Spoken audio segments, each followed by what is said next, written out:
तो स्टार्ट करते हैं।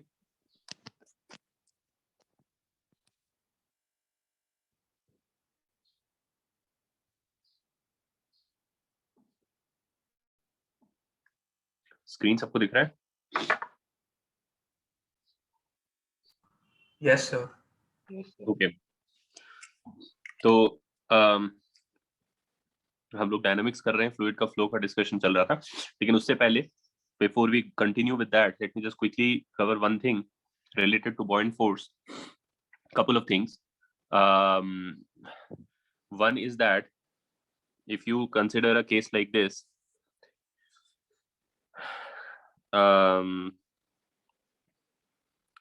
that rather मैं तुम लोगों को एक प्रॉब्लम दे देता हूँ तुम लोग इसको ट्राई करो, फिर हम इसको डिस्कस करेंगे, तो इससे एक कॉन्सेप्ट भी क्लियर होगा। एक कंटेनर है जिसमें हमने एक ऑब्जेक्ट रखा है आर्बिट्ररी शेप का एट द बॉटम, लेकिन उसका बॉटम जो है ऑब्जेक्ट का वो फ्लैट है, ठीक है। और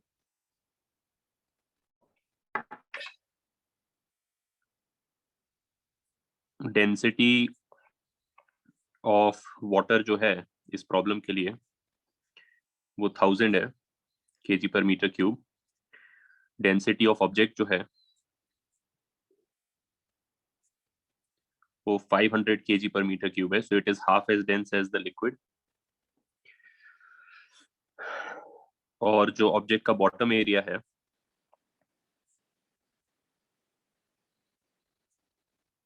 वो 100 सेंटीमीटर स्क्वायर है, और ऑब्जेक्ट का जो वॉल्यूम है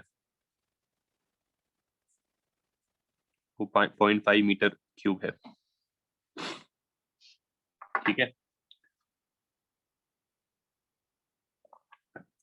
जी की वैल्यू 10 है।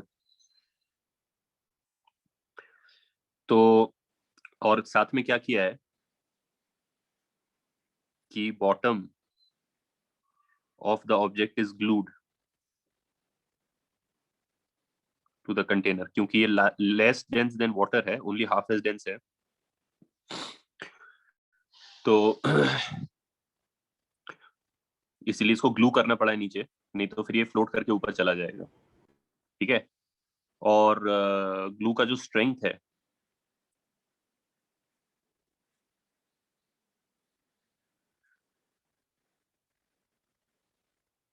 वो 2000 न्यूटन है।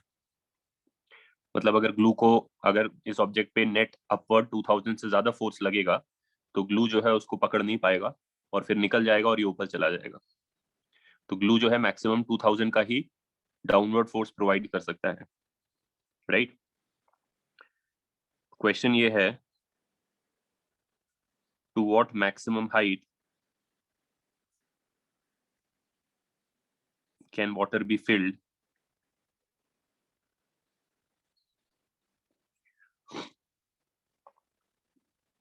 so that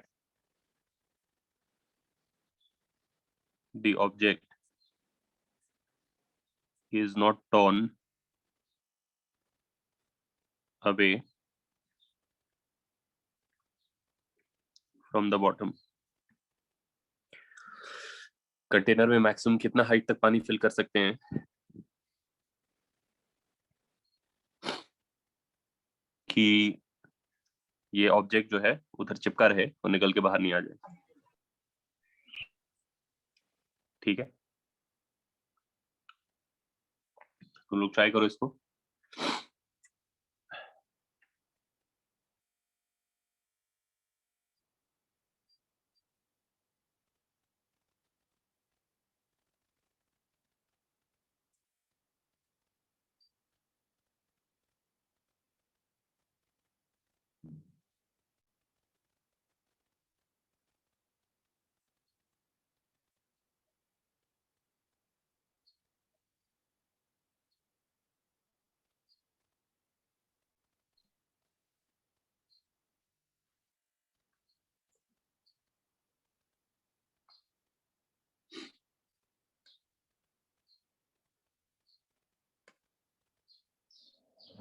आंसर्स को होस्ट पे भेजना।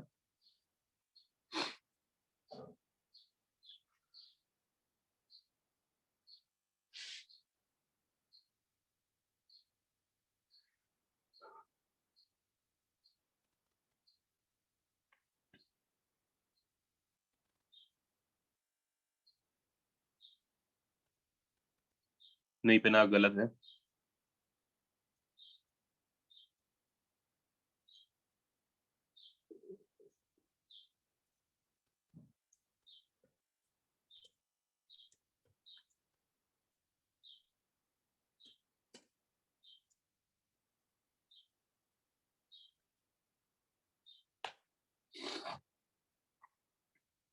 नहीं, ओम गलत आंसर है।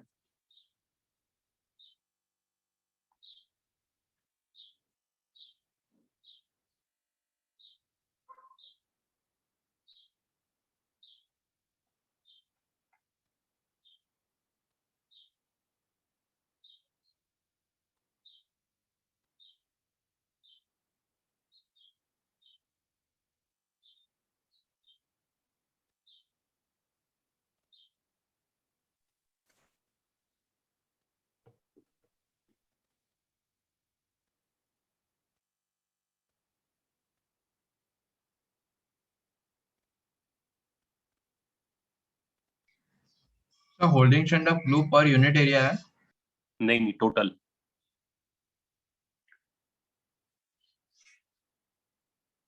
नहीं परिजात, नॉट करेक्ट.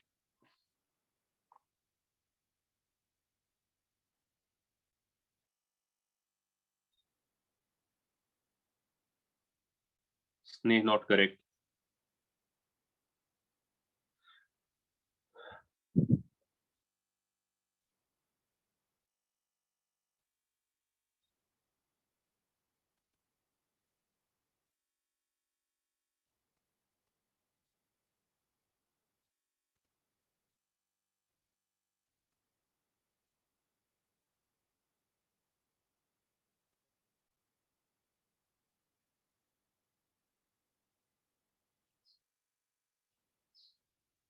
नहीं बात.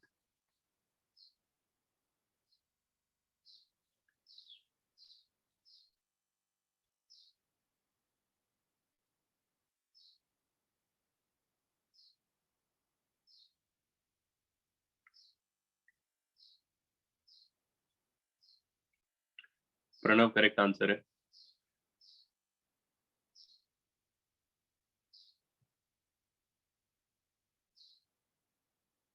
नहीं Anurag, not correct.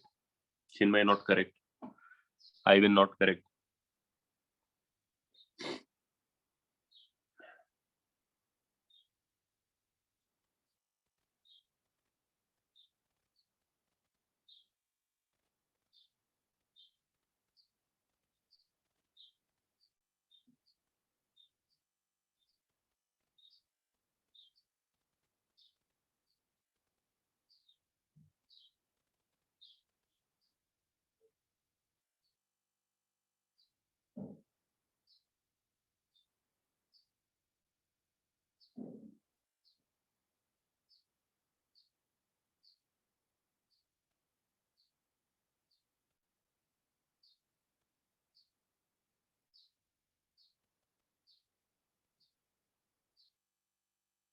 Sneh, not correct. Chinmay, not correct. Parth, not correct.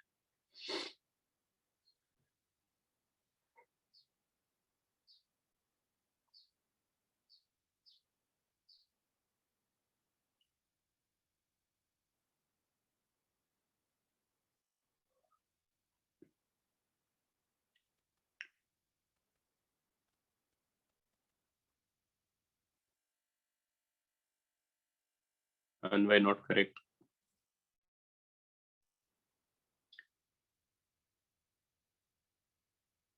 Anand, not correct.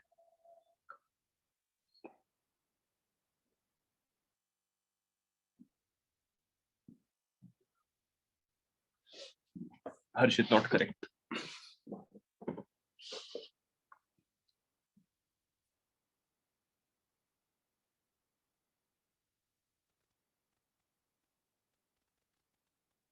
Varun, not correct. Parth, not correct.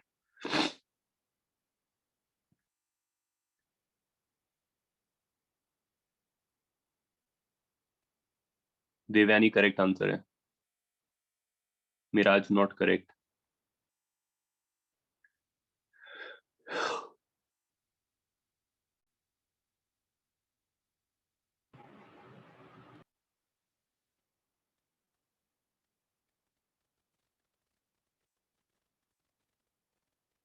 हाँ चिन्मय, तेरा डाउट रेलिवेंट है, but what you have to consider here is that it's a situation that is a little different.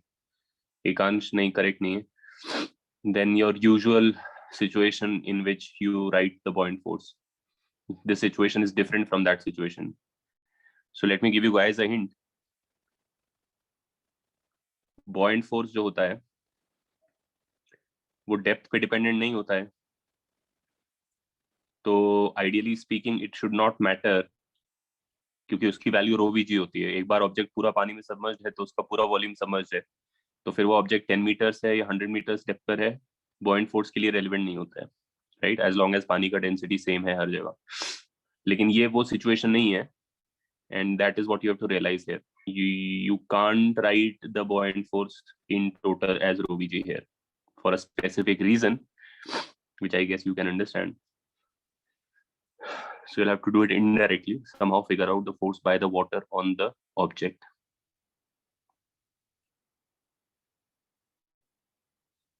Dipankar correct नहीं है।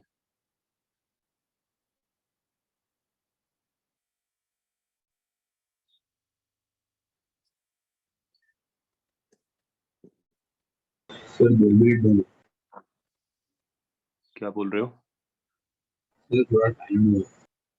हाँ ठीक है, कर लो।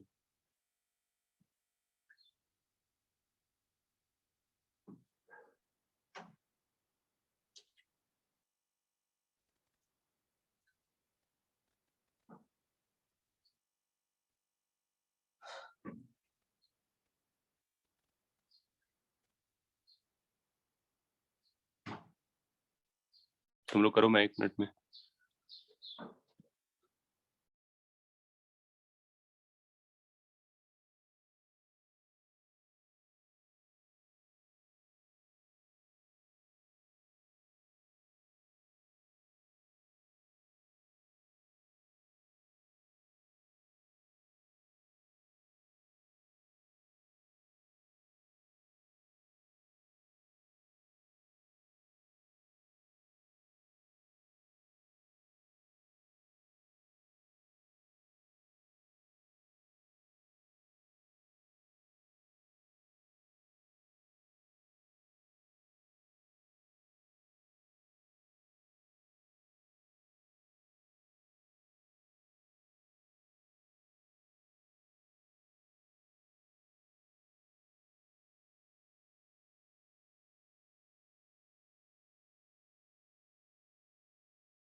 नहीं सिद्धांत, नॉट करेक्ट।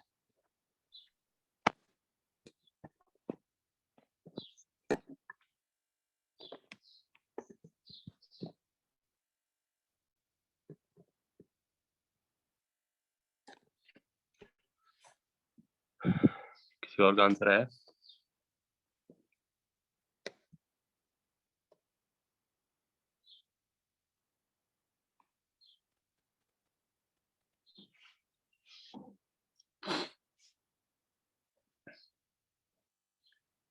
सर आप होस्ट पे भेजें। हाँ होस्ट पे ही भेजो।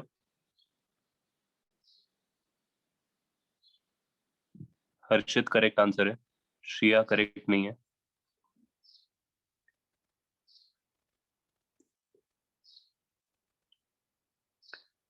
भव्या करेक्ट नहीं है। रिदम करेक्ट नहीं है। चिन्मय करेक्ट नहीं है।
एकांश करेक्ट आंसर है।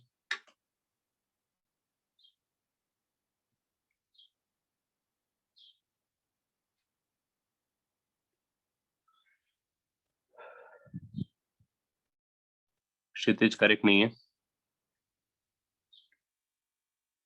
परिजात करेक्ट आंसर है।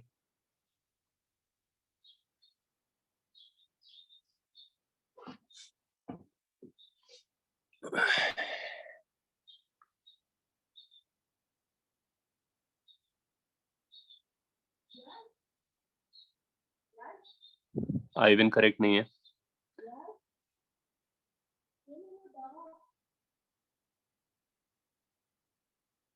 Setu, height of water will have an effect here.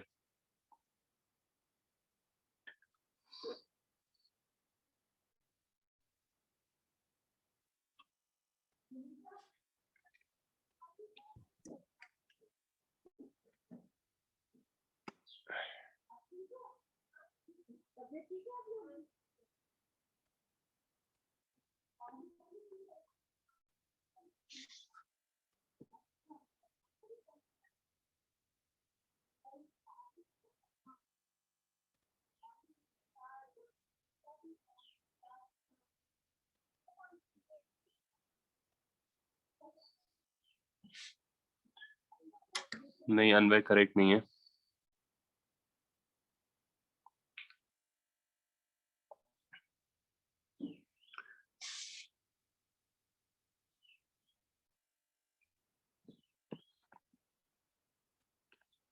Arnav correct है।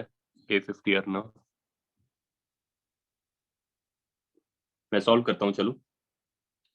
तो बेसिक आइडिया यहाँ पर ये है that in this case you can't write the buoyant force as rho vg, and the reason is rho vg can only be written when the whole body is surrounded by water from all sides. हाँ, screen ठीक हो जाएगा अभी, give it a second. It will become better, just give it a couple of seconds. So the whole object has to be surrounded by water from all sides. Then you can say the buoyant force is rho vg, right? Otherwise you can't write it as rho vg, because what happens is, so when the object is fully submerged, let's say this is a fully submerged object in water, let's say the same object, ठीक है, fully submerged रहेगा तो इस पे इधर से भी पानी के फोर्सेस लग रहे होंगे और ऐसे भी लग रहे होंगे, and of course the vectors will become smaller and smaller as you go up, but that is kind of what it will look like. ठीक है, और इन सब वेक्टर्स का जो नेट वेक्टर सम आता है जब इसको वेक्टोरियली ऐड करते हैं, तो देन वी कैन से कि ये जो है इक्विवेलेंट है to 1 buoyant force applied on the body, which is equal to rho vg. ठीक है, हाँ थोड़ा सा लैग हो रहा होगा या वॉइस क्रैक हो रहा होगा तो वो ठीक हो जाता है, बीच बीच में यहाँ पे हो जाता है थोड़ा issue, but just give it a second, should become better.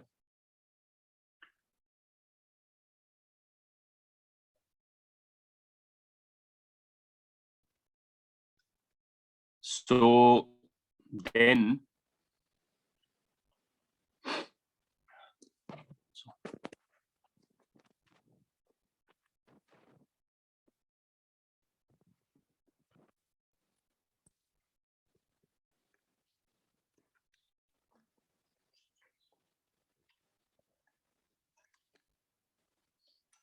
एक सेकेंड रुक जाओ।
Is it a little better now? No, sir. You could just give 1 second. Worse.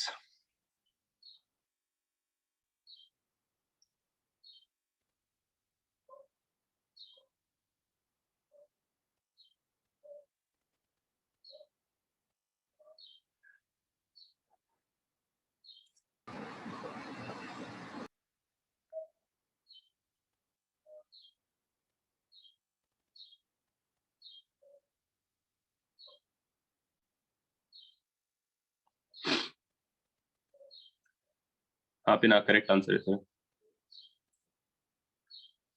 ठीक है, थोड़ा बहुत तो दिख रहा होगा।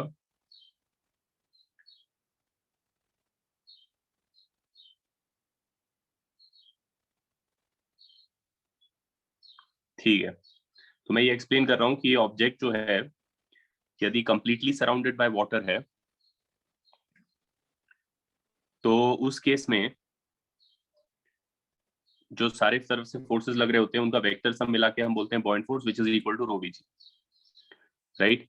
बट हमारे केस में क्या है, हमारे केस में ये ऑब्जेक्ट जो है ये नीचे के पार्ट पे ग्लूड है, तो एक्चुअली जो इस पे फोर्सेस लग रहे हैं पानी के कारण वो केवल ये वाले लग पा रहे हैं। So भी हॉरिजॉन्टल होंगे ना नीचे तो? नीचे मतलब बेस पे हॉरिजॉन्टल नहीं होंगे, वही मैं बता रहा हूँ अभी। और यहाँ पे जो है क्योंकि ग्लू लगा हुआ है तो वो तो डाउनवर्ड फोर्स लगा रहा है, ग्लू ने उसको पकड़ के रखा हुआ है नीचे की तरफ,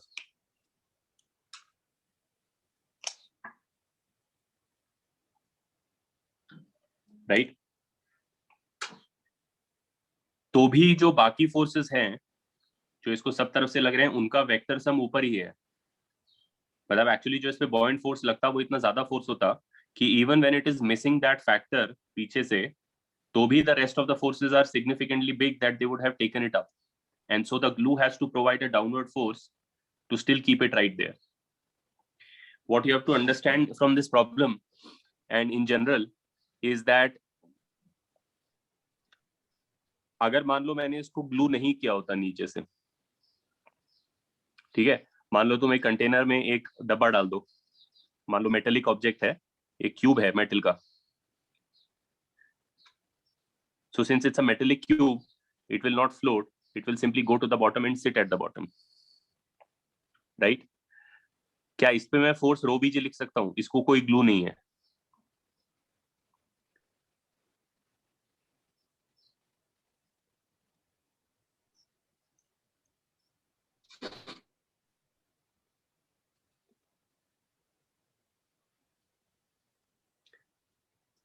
सर अभी बहुत ब्लर है। ब्लर हो गया फिर से। सर आपका नेटवर्क बैंडविड्थ कम है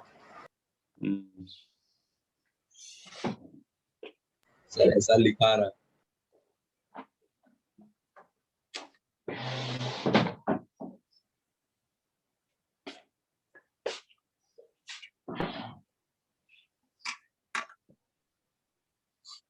सर दिख नहीं रहा है कुछ। हाँ, एक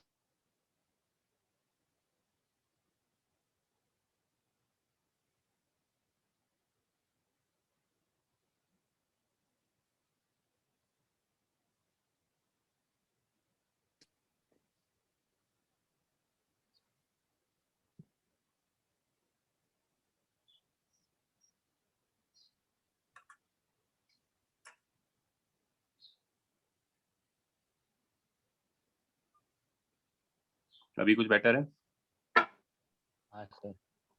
सब बेटर है बट स्टिल ब्लर है। सर दिख रहा है। नहीं सर अभी ठीक है। ठीक है, हो जाएगा होपफुली, अभी ठीक हो जाएगा। तो मैं ये कह रहा हूँ कि ये मेटल का बॉक्स है, क्यूबिकल बॉक्स है, सॉलिड बॉक्स, जिसको मैंने पानी में डाल दिया, और क्योंकि ये मेटेलिक ऑब्जेक्ट है, हैवी है, तो ये पानी में सीधे चला गया और बॉटम पे बैठ गया है। इसको कोई ग्लू करने की जरूरत नहीं है क्योंकि ये हैवियर देन वाटर ऑब्जेक्ट है। क्या इस केस में फोर्स ऑफ बॉयंसी या फोर्स बाय द वाटर रो जी लिख सकते हैं?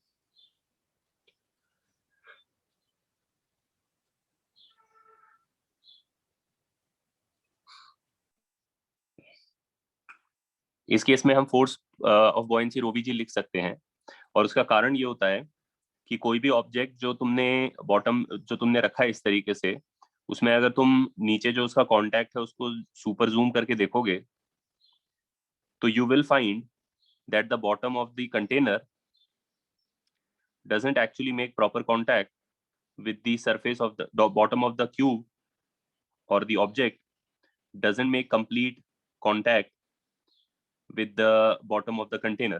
It can't. Nothing can actually make that kind of a contact. Things are always rough at the microscopic scale, and therefore they can't really make perfect contact with the other thing. हमें macro scale पे लग सकता है कि वो perfect contact हो गया उधर में, लेकिन होता नहीं है कभी रियलिटी में। क्योंकि देखो, अगर अगर अगर मतलब इतना तो जगह रहता ही है उधर, और इतना जगह रहता है से मेरा मतलब है कि एक्चुअली उधर काफी जगह रहती है। जो कांटेक्ट होता है वो मैक्रो स्केल पे लग सकता है कि काफी बढ़िया कांटेक्ट है, लेकिन माइक्रो स्केल पे actually it is only 1 or 2% of the points of the body that are in contact. The vast majority of the bottom area is not actually in contact with the other thing, right? And so What do we take it if idealized? नहीं, that is not an idealization. I'll tell you why. And so if you fill water in this thing, अगर इसके around पानी है तो यहाँ पर भी पानी भरा रहेगा, एंड ऑफ कोर्स वो पानी उसी प्रेशर पे होगा जिस प्रेशर पे उसके बाजू वाला पानी है जो बाहर है। तो उस बॉटम पे प्रेशर पानी का काफी ज्यादा है, तो जो पानी खोपचे में घुसा हुआ है उसका भी प्रेशर काफी ज्यादा है, तो इफेक्टिवली वो नीचे से भी इसको अपवर्ड फोर्स लगा रहा होगा। तो इस केस में जो इस पे टोटल तुम बॉयंट फोर्स लिखोगे will actually be rho vg, because it will be experiencing forces from the underside also. Now you could say, okay, if I idealize it and I gradually imagine making it smoother and smoother and smoother till eventually यहाँ पे इतना भी जगह नहीं बचा हो कि एक भी पानी का मॉलिक्यूल घुस सकता हो, तो तुम एक्चुअली क्या कह रहे हो? Think about it. If you say that two materials are so perfectly in contact that not a single molecule of a third material can enter in the middle, then they are literally the same material. Because अगर उनके बीच में इतनी closeness आ गई है कि दो atoms, यानी इस ऑब्जेक्ट का लास्ट एटम और इस ऑब्जेक्ट का फर्स्ट एटम के बीच में अब कोई दूसरा एटम नहीं घुस सकता है, तो वो उसी एटॉमिक स्पेसिंग पर आ गए जिसपे वो किसी भी सॉलिड में होते हैं। लाइक यहाँ से यहाँ तक अब एसेंशियली होमोजेनस कनेक्शन हो गई है। तो उस केस में तो you might as well consider that it is not really a cube sitting at the bottom, but a cubical bump on the bottom.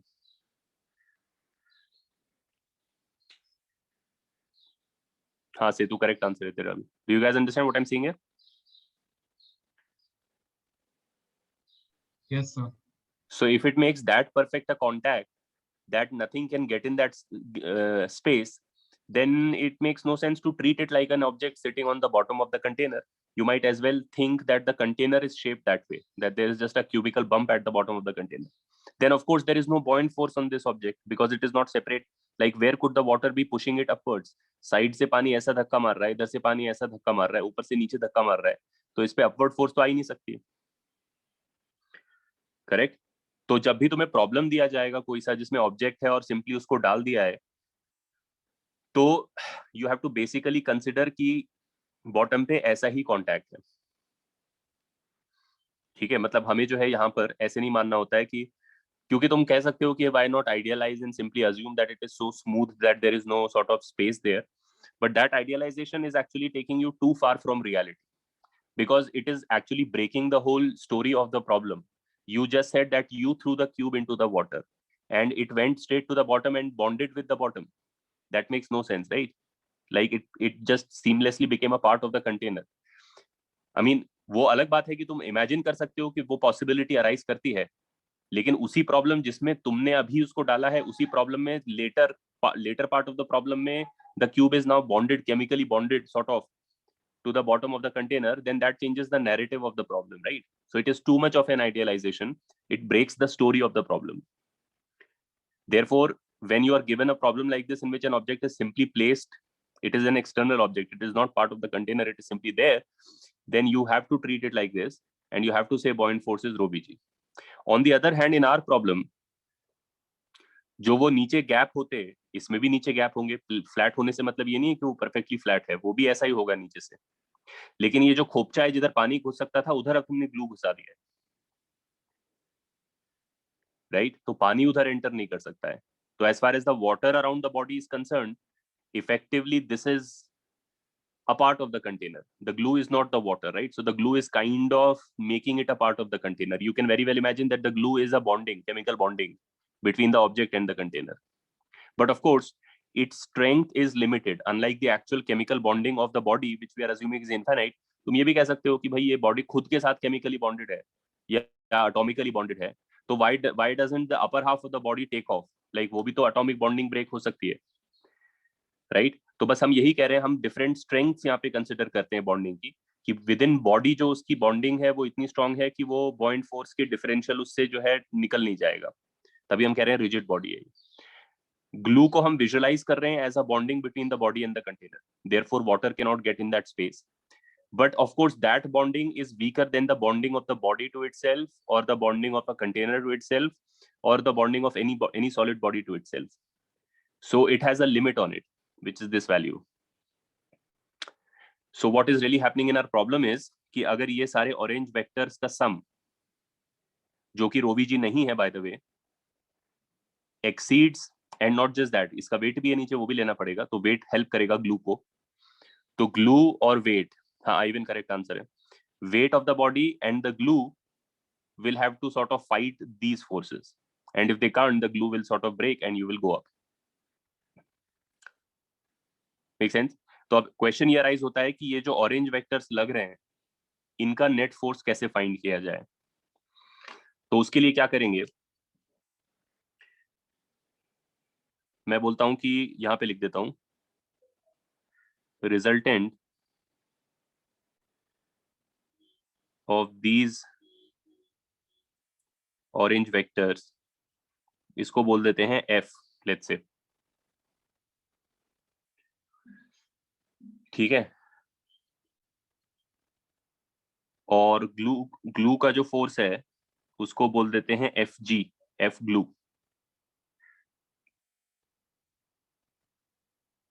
Shreya, अभी मैंने बताया ना रो वी जी क्यों नहीं यूज कर सकते. Did you here this part? तो इसमें कर सकते हैं क्योंकि खोपचों में पानी चला गया है, लेकिन यहाँ तुमने ग्लू लगा के रखा है तो पानी नहीं जा सकता है. तो ग्लू इफेक्टिवली उसी बॉडी का पार्ट मान लो तुम, मतलब मान लो कि बॉडी, ग्लू और कंटेनर एक ही ऑब्जेक्ट है, लेकिन जो उसका वीकेस्ट लिंक है वो ग्लू है. ये एक पूरा कॉम्पोजिट ऑब्जेक्ट है जिसका weakest link is the glue. So of course there is no water underneath that space, but the water is still pushing from the sides. ये वाला जो फोर्स है इसका रिजल्टेंट ऊपर ही आएगा, और ये इतना ज्यादा हो सकता है कि यहाँ का बॉन्डिंग को ब्रेक कर देता हो. So it will separate the two objects, right? तो ये जो पानी का रिजल्टेंट फोर्स है उसको मैं एफ कह रहा हूँ, और ग्लू का रिजल्टेंट फोर्स को एफ जी कह रहा हूँ, और बॉडी का वेट को डब्ल्यू कह रहा हूँ. तो then my equation for the glue breaking, for glue to not break, not come off, हम चाहते हैं कि वो नहीं निकले, right? The glue force plus the weight of the body must exceed that force by the water, है ना? Glue force मेरे को पता है 2000 है, वेट ऑफ द बॉडी मेरे को पता है,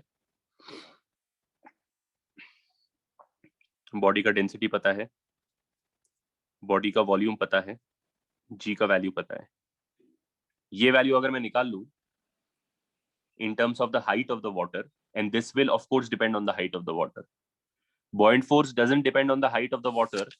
When it is rho vg, it doesn't depend on the height of the water or the depth of the body, because these vectors are all adding up in the same sense. Because जब तुम deeper चले जाते हो तो ऊपर वाले vectors बढ़ जाते हैं, लेकिन नीचे वाले vectors भी उसी proportion में बढ़ जाते हैं. तो therefore उनका difference जो है वो constant रहता है, यानी net upward force. Whether this object is at 1 meter depth, 10 meter depth, 100 meter depth, all these arrows, as the body goes deeper and deeper, all the arrows around the body increase in the same sense. These are always bigger than these, but the increment is the same for all vectors as the body goes deeper. Therefore, the difference always remains a constant. But once you have removed this part, it is not there. Then of course, these guys increase, but there is none of this stuff. So of course the total then depends on the depth. Did you guys understand this reasoning? Yes, sir. ठीक है, तो अब मैं कैसे इसको ये F force निकालूं जो डेप्थ पे डिपेंडेंट फोर्स है? इसके लिए हम क्या करेंगे, हम इसको विजुअलाइज करेंगे कि ये बॉडी जो है एक्चुअली डीप वाटर में है, लाइक ग्लूड नहीं है एट द बॉटम, और कंटेनर जो है एंडलेसली डीप है, और ये हाइट मेरे को निकालनी है h, लेकिन पानी नीचे तक है, राइट? इस केस में क्या होगा कि इधर से जो लगते हुए फोर्सेस होंगे जो मैं निकालना चाह रहा हूं, जिनका रिजल्टेंट F है, वो तो सेम होंगे, लेकिन इधर से जो फोर्स लग रहा होगा वो अलग से निकाला जा सकता है। इसको अगर बोले F बॉटम और ये सारों का रिजल्टेंट F है,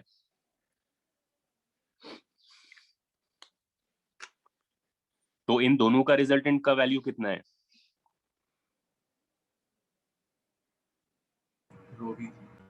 Correct, that is the buoyant force. The buoyant force is simply the force by the liquid at the bottom minus the rest of the force. Oh, sorry, plus the rest of the force. The rest of the force is also upwards. तो ये equation नहीं समझा। जब body deeper water में है तो उस पे सब तरफ से फोर्सेस लग रहे हैं पानी के, और उनका रिजल्टेंट B होता है ऊपर की तरफ। उस B को मैं दो पार्ट में डिवाइड कर रहा हूँ, एक जो केवल बॉटम फ्लैट पार्ट पे लग रहा है जिसको FB बोल रहा हूँ, और एक वो बाकी जो हमें निकालना है जो नॉन फ्लैट पार्ट पे लग रहा था, जो तब भी लग रहा है सब डायरेक्शन में होगा ना? नहीं, उसका रिजल्टेंट अपवर्ड्स है ना। समझा सर, बराबर। ये सारों का रिजल्टेंट F है अपवर्ड्स, बॉटम वाले का रिजल्टेंट FB है अपवर्ड्स, और उन दोनों का सम को ही बॉयंट फोर्स बोला जाता है ऑर्डिनरी सर्कमस्टांसेस में, जब सब तरफ से पानी होता है। मेरे प्रॉब्लम में नीचे से पानी नहीं है तो ये फोर्स नहीं है उधर, बाकी जो फोर्स है वो अभी भी है F, वो निकालना है। तो मैं क्या कर रहा हूं, मैं इस सिचुएशन में आ रहा हूं which is not our situation, but by looking at this situation and by breaking the total buoyant force into two pieces, one of which is the force on the flat bottom and the other is the rest of it, which is what I'm after, I can find this rest of the force, then I can take it to my equation and therefore find the height of the water. Make sense? तो buoyant force body पे लिख ही सकते हैं। buoyant force कितना होगा, liquid का density, body का volume, G। FB भी लिख सकते हैं, कोई बताएगा कैसे लिखना है FB?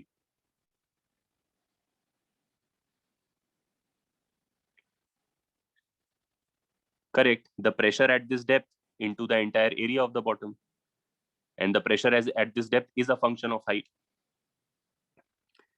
पानी का डेंसिटी G, H, bottom का area. Did you guys understand this? This is rho G H A. This is rho VG plus F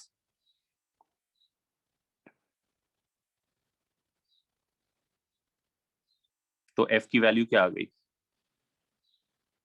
इधर लिखा है 5000 और माइनस हो जाएगा, ये कितने जीरो हैं, 4 0 4 0, 100H।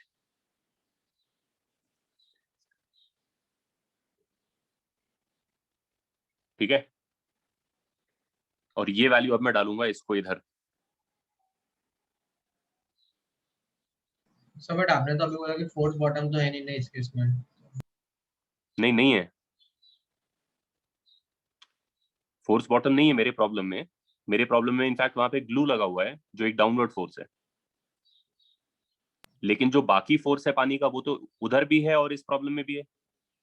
बॉटम हटा दो तो यस सर। सो सर वही बॉटम हटाने वाले केस को आप उससे कैसे रिलेट करें वही नहीं समझ रहे हैं, दोनों अलग ही क्वेश्चन है ना। नहीं, अरे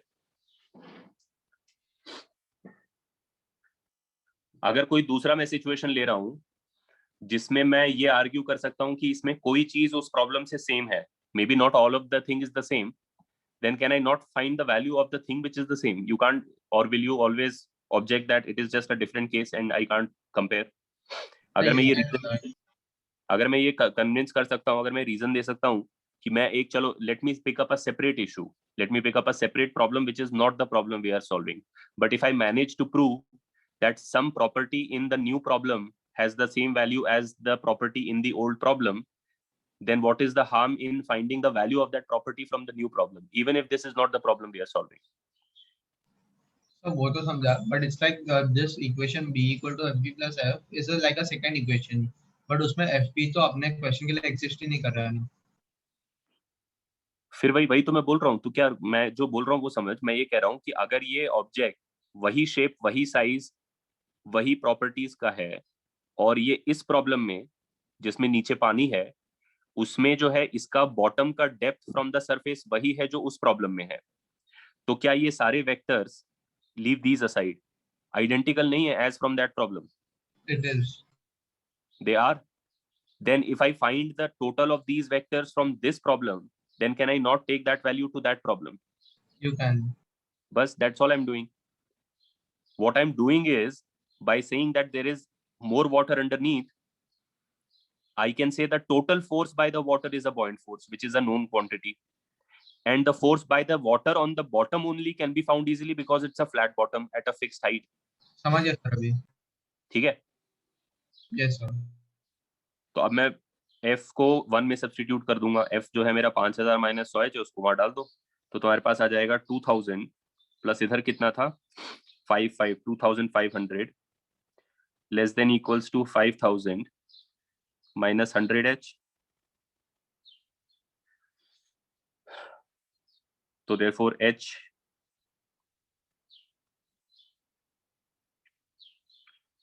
will have to exceed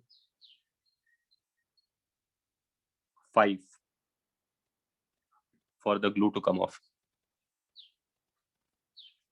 Make sense?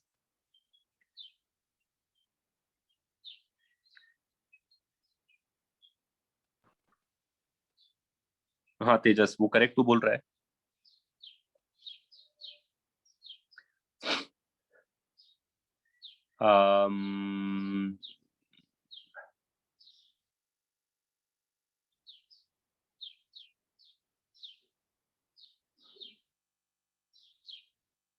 हर्षित, हमारे क्वेश्चन में एफपी कौन प्रोवाइड कर रहा है?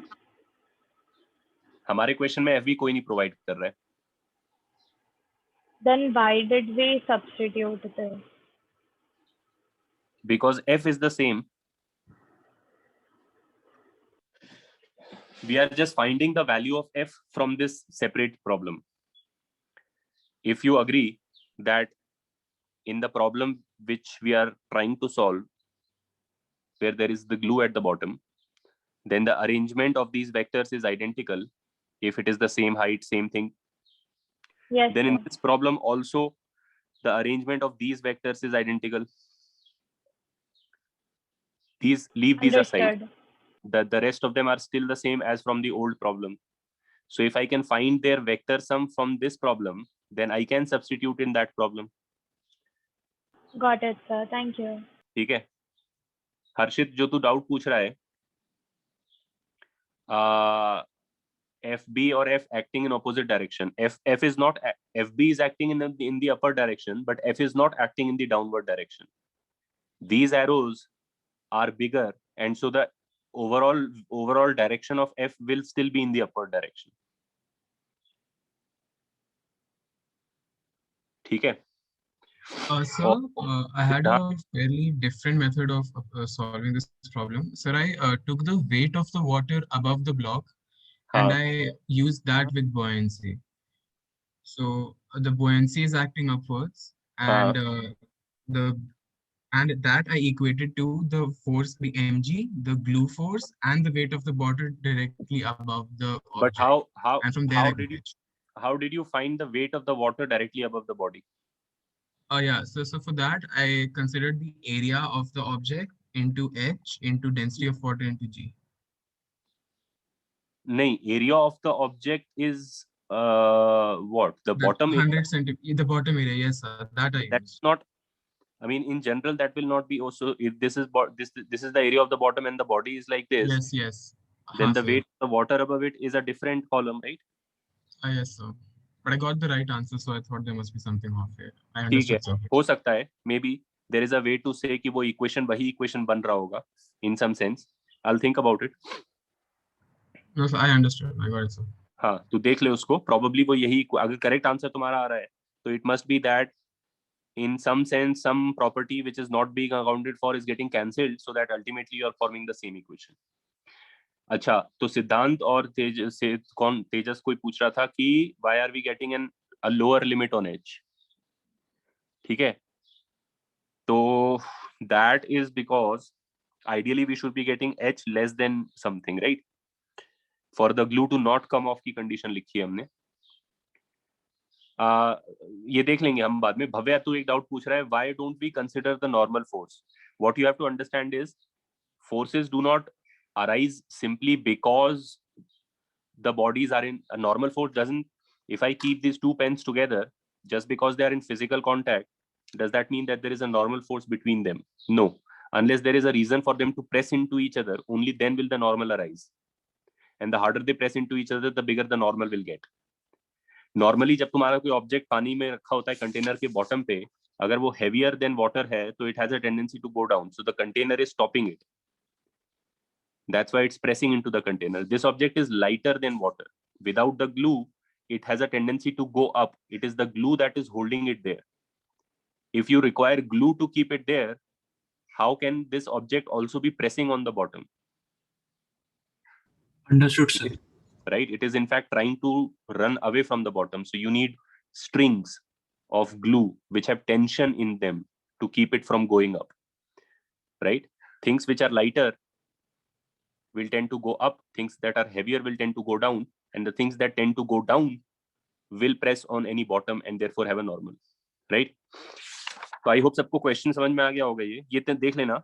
I don't see why we are getting a lower limit on h when ideally we should have been getting h should be less than equal to 5.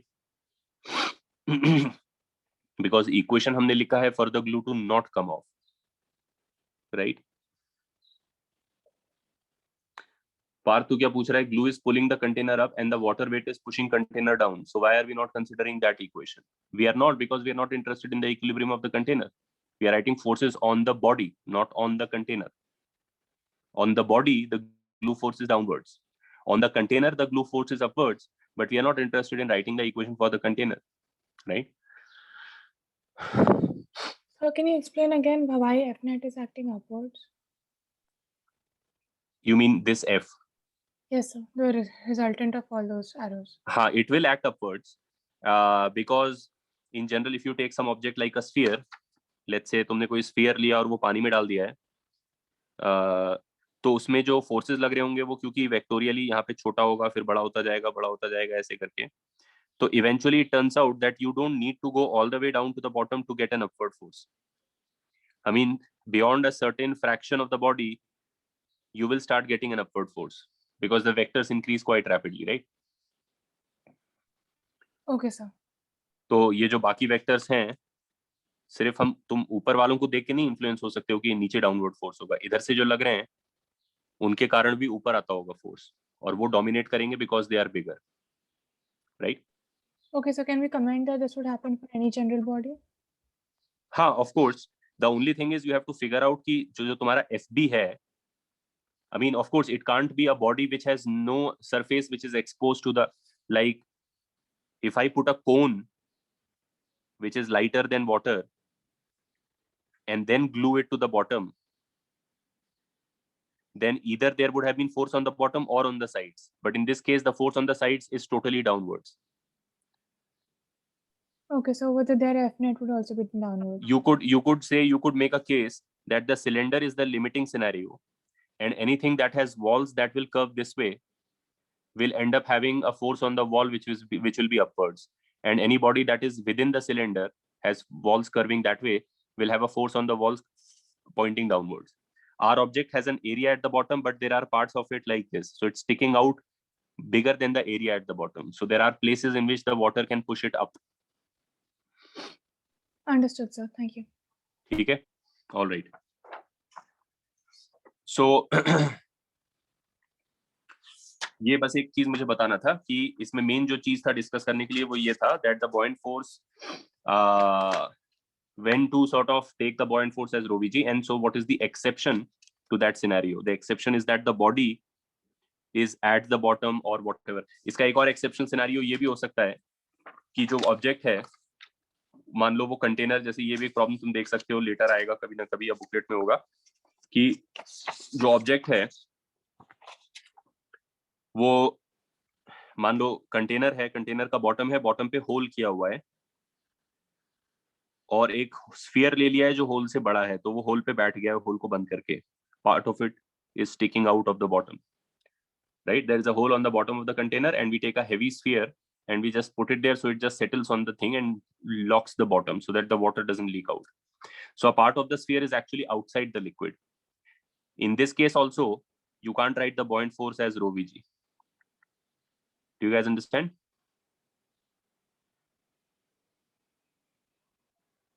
Not even rho vg in terms of v being the submerged volume. Does it make sense? Because rho vg only arises when you have complete water coming from the sides and especially from the bottom. Then it makes sense. But if you have part of the bottom exposed, it is not simply rho vg. Sir, if a sphere is making contact, can we assume rho vg?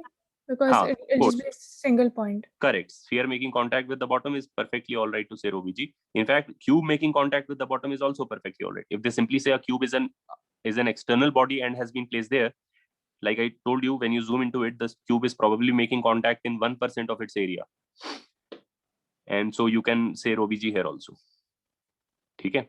The only case when you can't say rho vg is either when you are told that it is so smooth that it is so much perfect contact that you might as well consider it a part of the surface, or there is a third material stuffed in that spacing, like glue or whatever.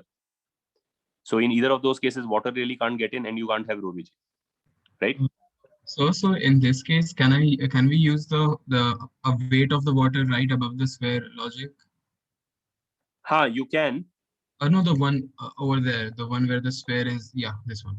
हाँ, इसमें भी तुम कर सकते हो downward force निकालने के लिए, लेकिन अपवर्ड फोर्स भी आता होगा और वो यहाँ से आता होगा, जो साइड में बचा हुआ है वो कैसे निकालोगे? सो मेन इशू वही है, इसीलिए हम इस टाइप के प्रॉब्लम को भी, उधर वाले प्रॉब्लम में भी हमने क्या किया कि एक इक्विवेलेंट सिचुएशन पकड़ा जिसमें कि वैसा बॉडी था। जैसे इसमें भी तुम अगर निकालना चाहते हो तो तुम क्या कर सकते हो कि जितना स्फीयर अंदर है, तुम एक एनालॉगस सिचुएशन पकड़ लो जिसमें एक ऑब्जेक्ट है जो इतना ही है और जो बॉटम पे है, मतलब उसका शेप ही यही है और नीचे तक पानी है, समझ रहे हो? Yes, sir. और फिर इसमें buoyant फोर्स लिख सकते हो अगर ये वॉल्यूम पता है तो, और इसके बॉटम पे F भी लिख सकते हो और बाकी F लिख सकते हो, तो उनका डिफरेंस लेके तुम ये F निकाल सकते हो, जो कि यहाँ पर भी वैलिड होगा। Got it, sir. Thank you. तो जो इस प्रॉब्लम में हमने किया वो इस टाइप के प्रॉब्लम में भी हम कर सकते हैं। Right. So the other case that I want to consider here is, which you will find in a couple of problems, maybe in the booklet there is one problem like that also, I remember, is that if, let's say, different from what we have discussed, but another kind of a possibility, कि container है और उसमें एक cylinder float कर रही है, और cylinder ऐसे फ्लोट कर रही है कि उसका कुछ पार्ट एक लिक्विड में है और कुछ पार्ट दूसरे लिक्विड में है, और ये दोनों लिक्विड्स आपस में इमिसिबल है। सो लेट्स से कि इसका डेंसिटी ρ1 है, इसका डेंसिटी ρ2 है, सिलेंडर का क्रॉस सेक्शनल एरिया A है, और ये लिक्विड का जो लेंथ है वो H1 है, और इसमें जितना सिलेंडर का लेंथ है वो H2 है। ठीक है, PATM 0 ले लो। इसको एक मैं क्वेश्चन बना देता हूं। If I said find force on cylinder by A liquid 1, B liquid 2. Can you guys answer this question? Can you guys tell me the answer to A part, and you should be able to answer this orally. Ivan correct है, तेजस correct है, क्षितिज correct है, Arnav correct है।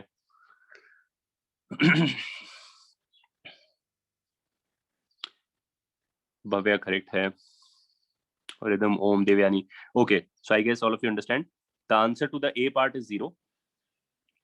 liquid 1 applies no net force on the cylinder because liquid 1 के अंदर इस cylinder का कोई भी हॉरिजॉन्टल या टेढ़ा सरफेस नहीं है जिसपे की फोर्स लग के अपवर्ड आ सकता हो. The only surfaces inside of liquid 1 are vertical. Therefore, the forces from the liquid 1 onto the cylinder are all horizontal, and they will all cancel out diametrically. They will have a crushing effect, but they will not have an accelerated effect horizontally or vertically. Liquid 2 does apply a force in the upward direction because there is a flat bottom here and it can press up on it, right? So the answer to the A part is of course 0. To find the answer to the B part, हम लोग क्या करेंगे? वहां से start करेंगे, pressure ρgh करके यहाँ का प्रेशर निकालेंगे और फिर इनटू एरिया कर देंगे. Standard technique. ऊपर प्रेशर 0 है, फिर ρ1 GH1 करके तुम यहां से यहां पहुंचोगे और फिर ρ2 GH2 करके तुम सिलेंडर के बॉटम पे पहुंचोगे. पूरे को अगर एरिया से मल्टीप्लाई कर दोगे तो ये फोर्स आ जाना चाहिए, right? Correct. And but the thing that you will notice is that if I write it in this manner, ρ1 AH1G plus ρ2 AH2G,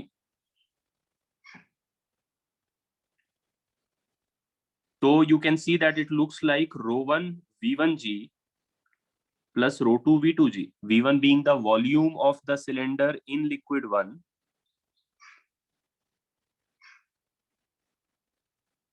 and V2 being the volume of the cylinder in liquid 2. And so it kind of looks like the individual buoyancies by the two liquids.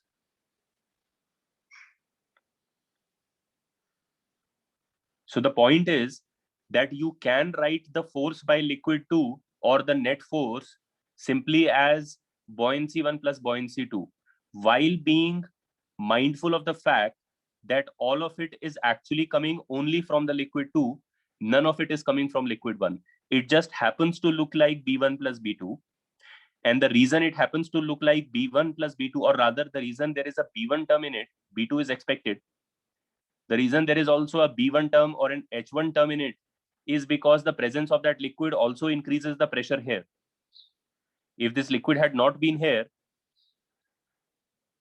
then of course the pressure here would not be so much and the cylinder would have sunk deeper into liquid 2. So the extra pressure being generated here, which is balancing the cylinder, is also due to the liquid 1 pressing down on liquid 2. And that is why H1 shows up, and that is why it looks like B1. So numerically speaking, you can solve all of these problems by writing it as if individual liquids apply individual buoyancies. But if directly asked for the force, you must know that all of the liquids in which there is no horizontal part of the cylinder apply 0 force on the cylinder.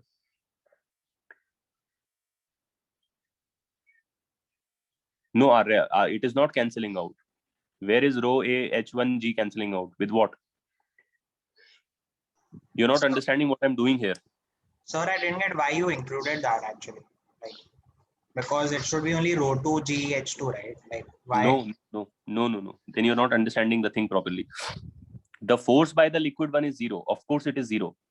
I am not writing this is not the force by liquid 1. All I'm doing is I am trying to find the pressure at the bottom of the cylinder. But to get to that point, I have to start from here, and I must go through any liquid that I find in the way. I don't have a choice of skipping this liquid just because I know that the pressure here has a contribution from this liquid. I can't ignore that. It is a different. Okay. So I hope all of you understood the point of this. It is that mathematically speaking, it looks like buoyancy 1 and buoyancy 2. And in fact, if the cylinder was long and was in like 5 different liquids, you could still write the total force as buoyancy 1 plus buoyancy 2 plus buoyancy 3 and blah, blah, blah.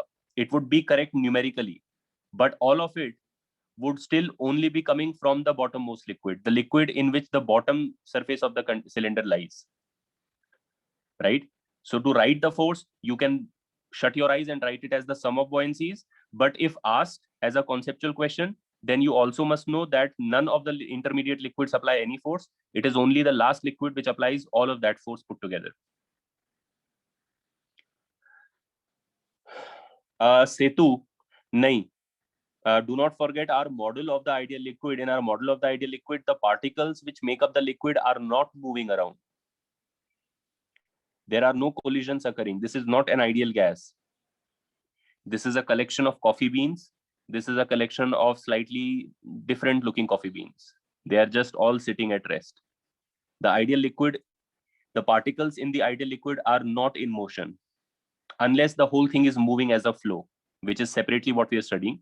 But in general, with the liquid sitting still, the particles are not moving around. The pressure is not generated because they are hitting the container, the cylinder. The pressure is generated by just the normal force of them being there. No. Liquid pressure is not due to molecular collisions. In real liquids, a part of it is due to collisions, a part of it is due to normal force. In the ideal liquid which we are studying, all of the liquid pressure is only due to the normal force. There are marbles here, so these guys can't go down. It is simply normal force. If this was a gas, since the gas is not in one place, it does not constantly stay there. It can only support things by hitting them, because mostly it is empty space. So to hold something there, the gas has to hit it. The liquid is holding that thing by just being there. Make sense? All right. So now, यही मुझे दो चीजें quickly बोलना था related to the buoyant force and related to the fact that this is a case. We will go back to our flow situation. And if you remember, just to quickly summarize, हम क्या कर रहे थे उधर में? हमने equation of continuity पढ़ा था, which is A1V1 equals to A2V2. Bernoulli's equation पढ़ा था, which is that P plus half rho V square plus rho GH equals to constant. So you take 2 points and you apply Bernoulli's equation and you can find the missing term.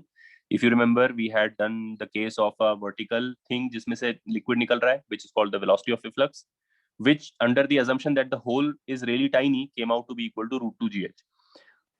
And we did a horizontal case also of the syringe which you are pressing, and you applied the equation of Bernoulli continuity to find how fast it comes out. Let us go back to the container emptying out and look at one other possibility. Time to empty container. अगर मैं time में interested हूं तो कैसे find कर सकते हैं? तो let's say we have that container and there is liquid in it, and there is a tiny hole at the bottom, and liquid is coming out of there, right? This is a small hole. So the velocity of efflux, as discovered previously, is root 2 GH, where H is at any time the height of the liquid. ठीक है, all right. अब मैं निकालना चाहता हूँ for example कि अगर मान लो इनिशियल हाइट इसका H था, कैपिटल H था, तो पूरा खाली कितनी देर में हो जाएगा, या आधा खाली कितनी देर में हो जाएगा, या 1/3, एनी प्रोपोर्शन ऑफ इट. तो मैं क्या बोलूंगा कि इनिशियल ड्राइंग में यहां बना देता हूं. इनिशियली ये कैपिटल H था, दिस इज एट t = 0. ठीक है. अब ये एक रैंडम टाइम t पर है.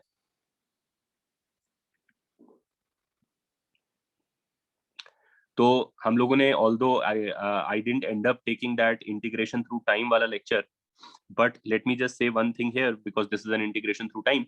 The reason it is an integration through time is because the velocity at which the liquid is coming out depends on the current height, which is changing.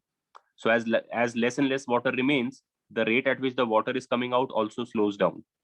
So it's not a uniform kind of a situation. This depends on this and that depends on this, right? So ये type के problem में calculus लगेगा of course, और calculus जब time के through होता है, एक टाइम बेस्ड इवेंट हो रही होती है और हमें उसमें इंटीग्रेशन करना होता है, तो उसमें जो स्टार्टिंग अप्रोच होती है वो ये होती है दैट यू फर्स्ट से okay what was at t = 0. ठीक है, ये मान लो टाइम का एक्सिस है, तो t = 0 पे तुम्हें पता होना चाहिए क्या था. फिर तुम सीधे t टाइम आगे चले जाओ, रैंडम टाइम t, और फिर बोलो उधर कैसा दिखता है. तो रैंडम हाइट h है और रैंडम वेलोसिटी रूट 2 GH से वो निकल रहा है. स्मॉल होल ऑफ एरिया ले लेते हैं इसका, यहाँ पर ये जरूरत पड़ेगा हमें, और कंटेनर का जो एरिया है वो कैपिटल ए ले लेते हैं. ठीक है, यहाँ पे मुझे एक्चुअली ए और ए की जरूरत पड़ेगी.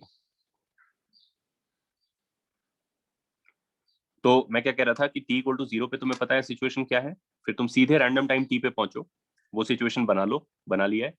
और फिर अब बोलो अगले dt टाइम में क्या होने वाला है। जो अगले dt टाइम में होने वाला है वो अगर तुम लिख लोगे in the form of A mathematical equation तो तुम्हारा इंटीग्रल सेट हो जाएगा, राइट। तो अगले dt टाइम में क्या होने वाला है कि थोड़ा सा पानी यहां से निकल जाएगा और सरफेस थोड़ा सा नीचे आ जाएगा, right. By the fact that this is a conservation of sorry, continuity equation true है, because continuity equation true है, therefore अच्छा एक सेकंड रुक जाओ,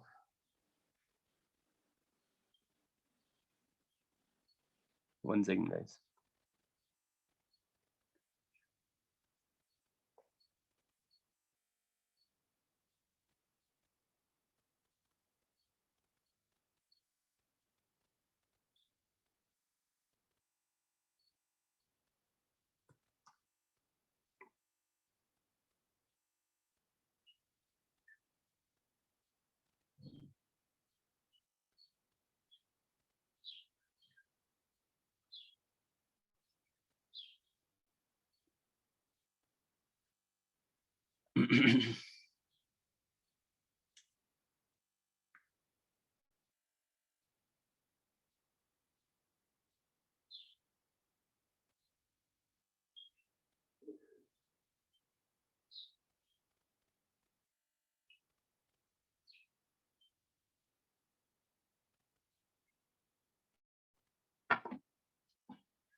okay,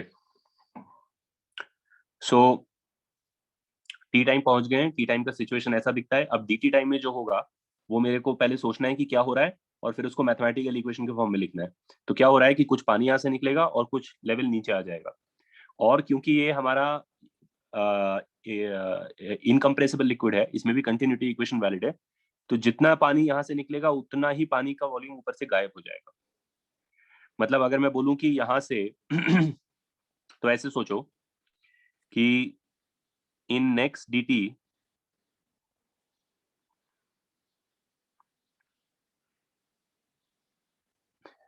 some water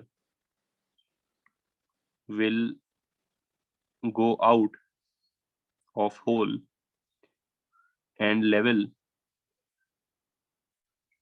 of surface will fall।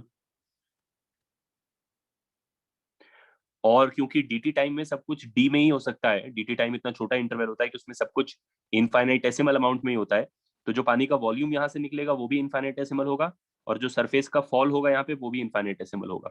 ये भी तुम्हें ध्यान रखना होता है। dt टाइम में कोई भी फाइनाइट चीज नहीं हो सकती है, dt टाइम में सब चीजें भी इनफाइनाइटेसिमल अमाउंट में ही होंगी। तो इनफाइनाइटेसिमल वॉल्यूम यहाँ से निकलेगा और पानी का लेवल इनफाइनाइटेसिमली गिरेगा।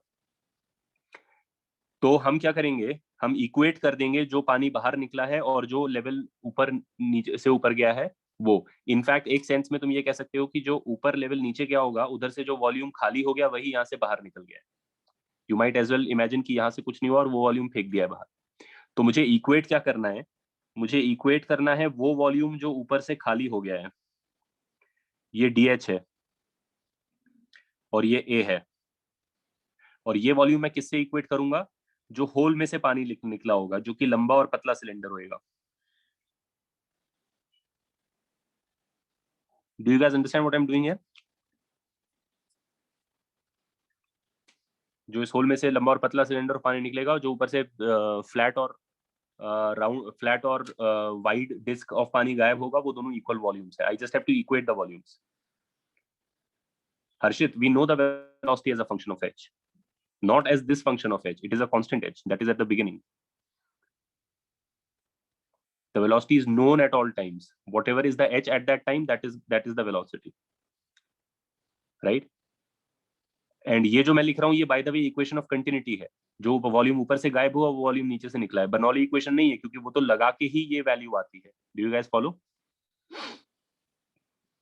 ये रिजल्ट बर्नौलीज इक्वेशन का ही आउटकम है। तो ये रिजल्ट तो हम एज अ गिवन ले रहे हैं कि हमें पता है वेलोसिटी ऑफ फ्लक्स क्या होता है। और अब ये जो मैं लिख रहा हूँ, ये बस इक्वेशन ऑफ कंटिन्यूटी है एक सेंस में। हम सिंपली कह रहे हैं कि वॉल्यूम कंजर्व्ड है, तो नीचे से एक dt टाइम में जितना वॉल्यूम निकला, ऊपर से उतना ही वॉल्यूम गायब हो गया है। तो अगर dt टाइम में ये पानी निकला है और ये ve से निकल रहा है, तो कैन यू टेल मी कि ये सिलेंडर का लंबाई कितना होगा?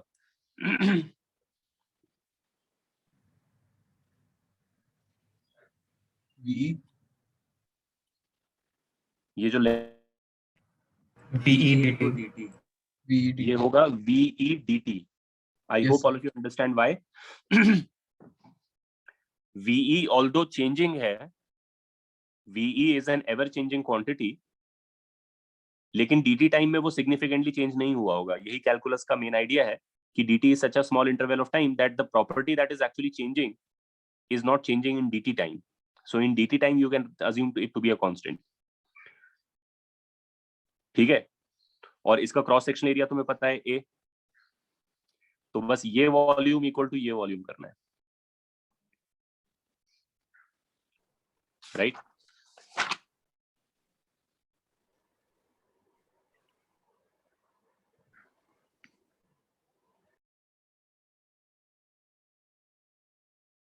डिस्क का वॉल्यूम कितना है? ADH। और जो सिलेंडर नीचे से खाली हो गया है, जो गायब हो गया है पानी, उसका वॉल्यूम कितना है? AVEDT। बस प्रॉब्लम सॉल्व। अब यहाँ पर क्या करना होता है, जैसे तुम्हारा इक्वेशन बन जाता है, तो पहली चीज ये करनी चाहिए before doing anything else is to check whether there must be a minus sign additionally or not. And the way you check it is by seeing whether with change of this quantity, is this quantity increasing or decreasing. Are you guys following what I'm saying? तुम्हें ये देखना होगा कि क्या time बढ़ने से h बढ़ रहा है कि कम हो रहा है। अगर टाइम बढ़ने से h बढ़ रहा है, मतलब यहाँ पे जो d लिखा है और यहाँ पे जो d लिखा है, उनका आपस में कंपैरिजन है। तो अगर टाइम के इंक्रीज से h का इंक्रीज हो रहा है, तो कुछ करने की जरूरत नहीं है। लेकिन अगर टाइम के इंक्रीज से h का डिक्रीज हो रहा है, तो एक माइनस साइन खुद से लगाना पड़ेगा। तो हमारे प्रॉब्लम में यू डू अंडरस्टैंड कि ऐसा हो रहा है कि टाइम के बढ़ने से h कम हो रहा है, देयरफॉर एक माइनस साइन लगाना पड़ेगा। Is it clear to all of you? हाँ, से तू देख लो पीछे वाला पेज।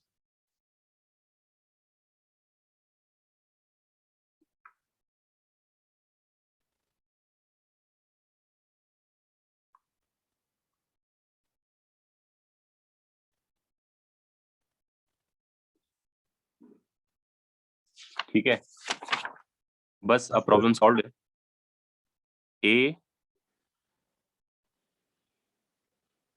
इसको रखो इधर, पहले उसकी वैल्यू डाल दो वहां पर, -a√2gh dt। अब h का टर्म h के साथ कर लो, टाइम का टाइम के साथ कर लो, बाकी कॉन्स्टेंट्स एक जगह कर लो। तो dh के नीचे √h आ जाएगा और इधर आ जाएगा -a/a√2g which are all constants and dt। अब हम इंटीग्रेशन के लिमिट्स लगा सकते हैं कि टाइम t = 0 पे h कैपिटल H था, तो टाइम t = t पे एक आर्बिट्ररी h होगा। h as a function of time निकाल लो, फिर h की कुछ भी वैल्यू डाल दो, h/2, h/4, 0, राइट? अब इसको कैसे इंटीग्रेट करेंगे, ये तुम्हें पता है क्या है, h की पावर -½ है, तो h की पावर -½ का इंटीग्रल होगा h की power -½ + 1 over -½ + 1 limits h to H, और ये हो जाएगा minus A by A root two G time.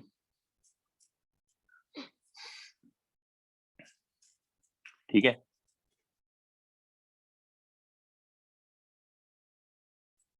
तो माइनस माइनस यहाँ से कैंसिल कर दो, नहीं ये तो प्लस ही है, 2 है यहाँ पर, तो ये हो जाएगा 2, और इसका जो माइनस है उससे लिमिट्स चेंज कर दो, तो ये हो जाएगा root H minus root H equals to A root two G by A times T. ठीक,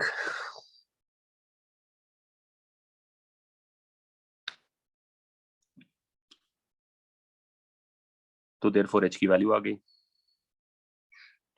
2 इधर ले लो और एच लिख लो, H as a function of time आ गया, root H minus A by A G by 2 time whole square. Correct है?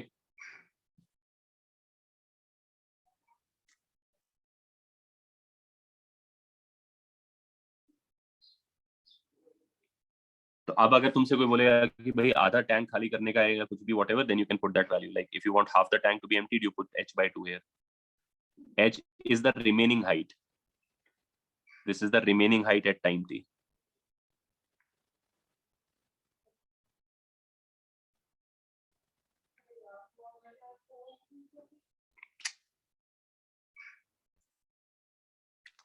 Correct?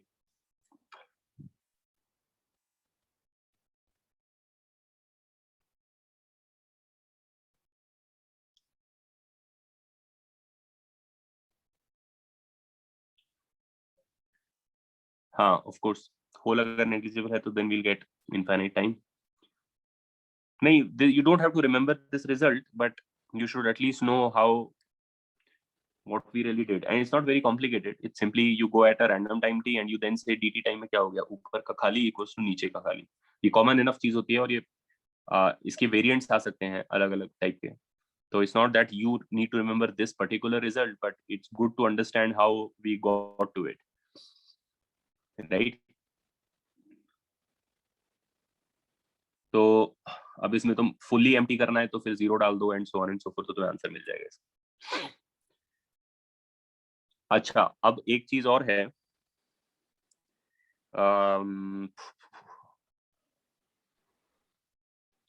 तो ये टॉपिक हो गई। Another thing that arises as a result of water coming out of a hole, which is a whole other density, and then it is how will like ठीक हो जाएगा चिन्मय, hopefully. Another thing is that the water is moving at a certain velocity, whether it's coming out of a hole or not. आवाज नहीं आ रही तुम लोगों को? Sir अभी बहुत क्रैक हो रहा था आवाज। हाँ, थोड़ा लैग तो हो रहा है। ठीक है, चलो फिर आज खत्म करते हैं यहाँ पर ही, ऑलराइट, एंड इसके बाद हम कंटिन्यू करेंगे नेक्स्ट लेक्चर में। रिदम उतना ही आएगा जितना हो गया होगा तब तक, तो एमटी में whatever will be done by then will only be asked. Any question related to things you have not studied will not be there in MT.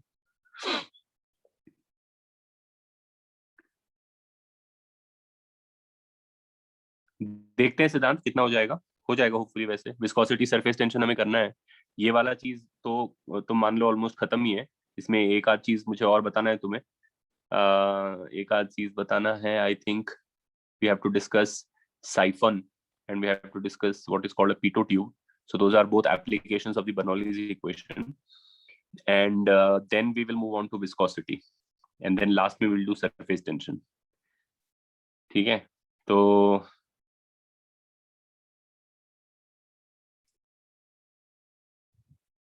देख लेते हैं। श्रेया, इसका जो ये है मेन जो फ्लूइड मैकेनिक्स है, which is what is separately called fluid mechanics, minus the viscosity and surface tension, that will be done in the next lecture. So we'll be done with basic fluid mechanics or classical fluid mechanics in the next lecture itself.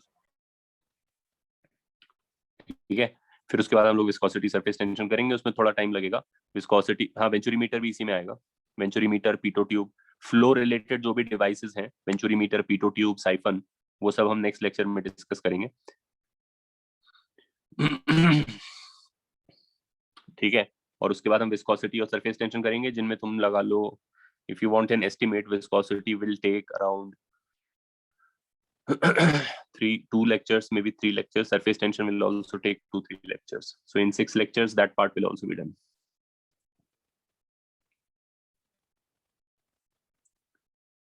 हाँ, ठीक है, class is over. I will just shut this out. हाँ, bandwidth का थोड़ा problem है इधर. मैं actually I'm not at home right now, so this is just a recurrent problem here with network.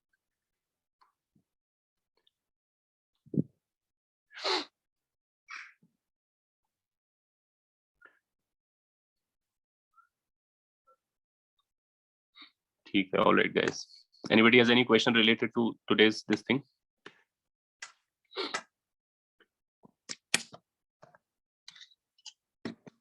All right.